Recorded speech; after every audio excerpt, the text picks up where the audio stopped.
gari ya moshi yatangiye kwibyinira kandi imvura iragwa.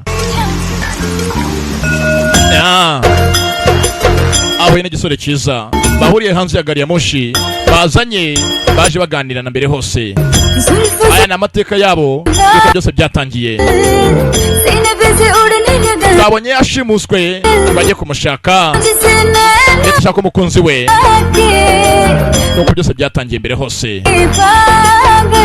Uwo munsi akimubona yamutwaye nk'umusazi. Ati umunsi nakubonye asigaye kambyine amgona dance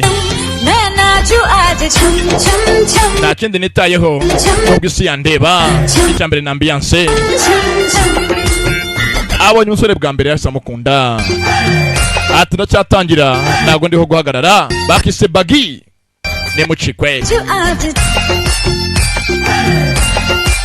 Amgona dance warugiye hanze muri kableke yatangiye kubyina. Uko hanga habyina niwo munsi na gavu yabonye hanze umwana mukobwa mwiza. Urabiza abahinde yaba nezerewe yaba yapfushije yaba byibutse ko baribyinira nta kindi. Icyambere ni umuziki.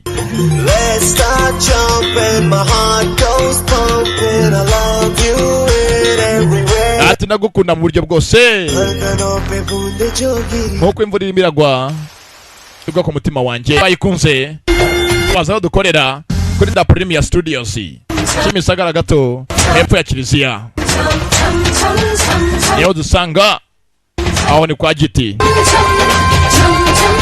Bari hano hanze babyina binezeza. Niwo munsi Ragavu yamubonye